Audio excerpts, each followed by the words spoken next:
Hello, everyone, and welcome to Shelved. I can't believe we're on to our third episode already, but this is the mini episode before the third episode, and I'm going to be telling you what the next movie we're going to be talking about is. And there's also a bonus conversation with my buddy and future podcast guest Nick later at the end of the show. But episode 3, I think, is my favorite episode so far. At least I know it's my favorite episode so far. So I really hope you guys are going to be excited to hear it. And it's a story that I think every Star Wars fan has heard, or at least heard bits of.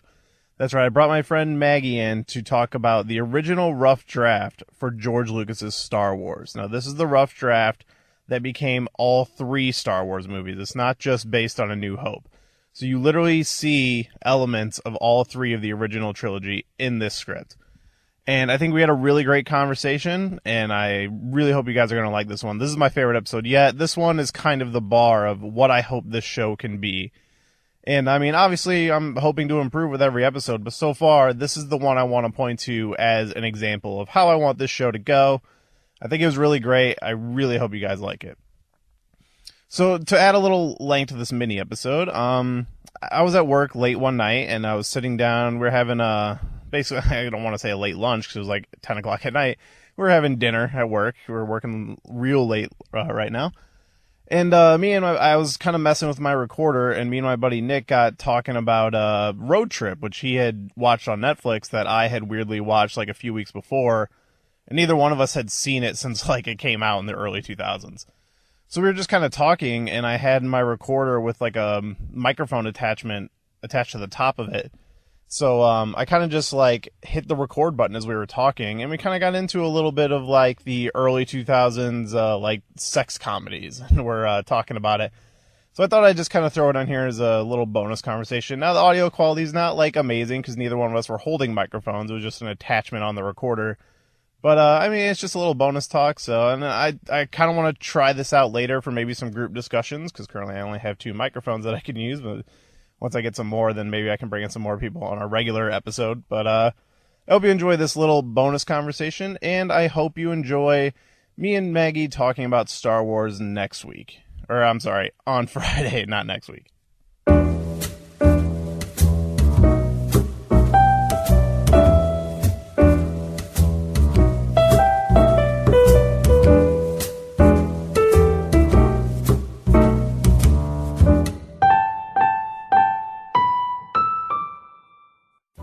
He's like, could I feed him? When he fucking walks in and kicks open the door, and he's like, somebody's gonna die tomorrow. He's like, fucking killed me. that's right, one of you is marked for death. And he's just like holding it, and he's like, oh. Singing, and then the fucking girl cop walks in. Yeah. I was just waiting like, for her who to are just you? be like, what the fuck? Like, the best shot in that movie is like, it's just the camera on his eyes as he looks over to her, and he's just like, who are you? And his mouth is off screen, so you just fucking hear it. It's just, he's so random. Someone's going to die tomorrow. Because he literally kicks open the door, just standing there. The room's dark. He's like in shadows in the door. It's funny because at first I thought he meant that he was talking to the snake. Because like they were like, oh, if you overfeed him, he might die. So I thought for sure It'll be worth it. How about we... He's like, no, he has to eat on Saturday. He goes, well, how about we rip a mouse in half? He's like, feed him half now and half on Saturday. It's funny because the guy who owns the snake, I always remember him because I turned on a movie 2 nights ago, 40 Days and 40 Nights. Oh. And he's in that too. They were all in those movies. And I remembered him from the Animorphs TV show on Nickelodeon. He played the fucking alien character. Or he played the human form of the alien character. Yeah. So, like, I liked those movies because Animorphs was, like, my favorite book show, so naturally it was one of my favorite TV shows. And then when I saw this guy in all these movies, I was like, oh, it's so weird to see this dude as, like, a stoner in these movies. Right, in the movies. And then in 40 Days and 40 Nights, he has one of my favorite lines where, you know that movie, right? Yeah. Where he gives up sex. Well, he hides all the porn. It's such a dumb And then he stumbles across it, like his roommate. And he's like, dude, you know how long I was looking for this? Or it's like how many hours I was looking for this? 1. That's a long time to be looking for porn. It's like it's like such a dumb line, but it's one of my favorite lines of the movie. I feel like those are all, like, all those movies are this, like, the fucking 40 Days and 40 Nights, Road Trip, Euro Trip, fucking Dude, Where's My Car? Those are all the same movie to me. Yeah, I would put Euro Trip at the top, though. That one... I don't know, Dude, Where's My Car? Dude, Where's My Car? I haven't seen that in a while. It probably doesn't hold up. I've actually been thinking about that lately. I don't know if I want to watch it again, because in my mind it's so good that, like, I cringe at the thought of watching it again and being like, oh, it's not as good as I remember. Yeah, and I remember I watched Road Trip a lot, and I thought because me and Amanda were looking for something funny to watch. I'm like, oh, let's watch this. I used to love this movie, and like both of us were just like, I don't know. We ended up not even finishing it really. Dude, I was so mad during Halloween season. We fucking I went out of my way to try to find a copy of Halloween Town. We bought that at Target for like $5. I've never seen it. She loves it. We found a 2-pack with Halloween Town 1 and 2. Yeah. We bought that and Hocus Pocus. Hocus Pocus is incredible, but I hadn't seen Halloween Town in years. And we put it on and we watched it. We were both really excited to watch it.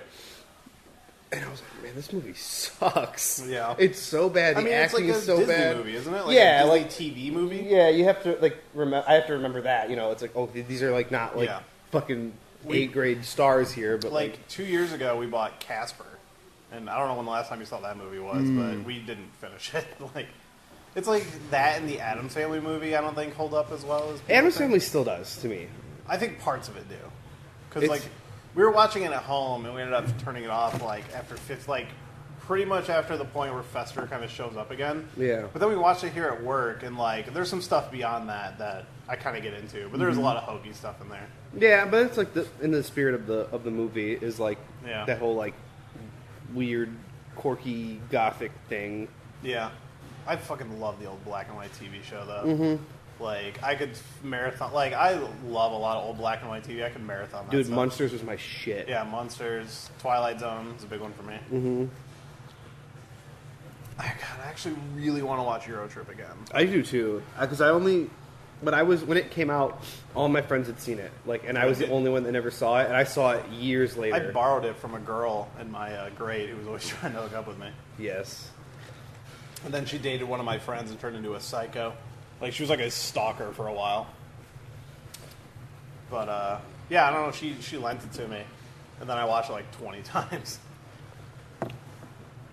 But I really love the movie Sex Drive. See, I've never seen that one. And I've seen, parts of it.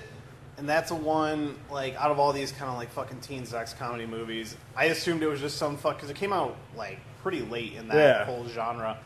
And I just assumed it was a shitty straight-to-DVD movie, but I keep hearing that it's actually, really funny. I mean, it's really good. It's the story and, the way it goes, it's very cut and dry. It's cookie-cutter, that kind of story. But the jokes fucking land so hard in that movie. The only thing I know about it is Seth Green is an Amish dude. Uh-huh. That doesn't understand sarcasm. Yeah. That's what you were telling me one night we were talking about the movie. Mm-hmm. Yeah, I've never seen it. I have it. I think I have it on DVD. And then doesn't the whole thing is he gets to the end and it's just somebody who mugs him? Yeah. Yeah. One of my favorite parts, and I don't know if you want me to spoil anything. Yeah, I don't really care. So his older brother is just a total fucking asshole, and he's riding him super hard. He's like faggot, and he beats him up and shit, and he steals his brother's car to drive across country for this girl, air quotes, and his brother's freaking out, so he's following him across country to get it back, and then it comes all the way back to the end of the movie when they do the whole oh, and this is what happened, and the kind of the wrapping things what up. What happened afterwards? And the fucking best is I always love that in movies. At the end, it's they talk about they're oh, Thanksgiving, and the brother stands up and goes, guys, I'm gay, and that was the reason why he was so angry all the time, because he was so repressed. And it's so funny because the reactions of everyone, the dad gets so mad and gets up and walks away, and then, it cuts away to Christmas, and he's coming over with his boyfriend, who's just this big black dude, and of course, and he's they get him a juicer for Christmas. He's oh my god, a juicer! We're gonna use this, and It's like he's like, oh, it still takes Dad a little bit to get used to it, but he's coming around, and it's just so funny, like just the way it because it's so quick. Yeah. But fuck, man, you got to see it. I always love the here's what happened after parts of movies. Yeah. Like, one of my favorite ones is Old School, where Jeremy Piven is like the fucking dean that's trying to get him kicked off campus or whatever. And he's just fishing under a bridge, and then some other asshole from the movie is driving a car and ends up fucking going off the bridge and landing on Jeremy Piven and killing him. It's just fucking so random.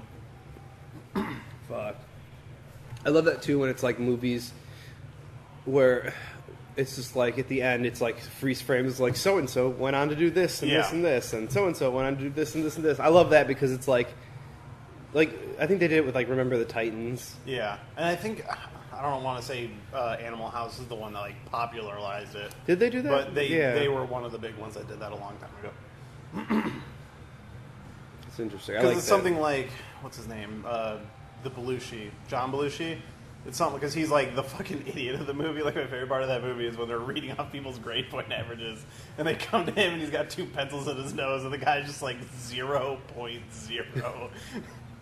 And I think they say that he goes on to be a fucking senator or some fucking bullshit like that. Well, that kind of stuff gets me every time. God. All right, shall we? Yeah.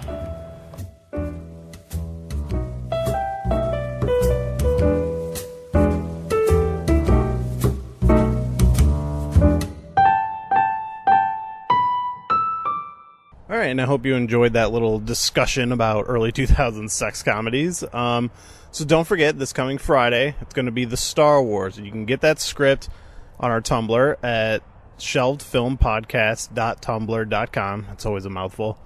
And you can always email the show at shelvedfilmpodcast@gmail.com. And, of course, don't forget to follow us on Twitter at @shelvedpodcast. Man, it's all a mouthful. But everyone, thanks for listening to our mini episode. And we'll see you with the Star Wars on Friday.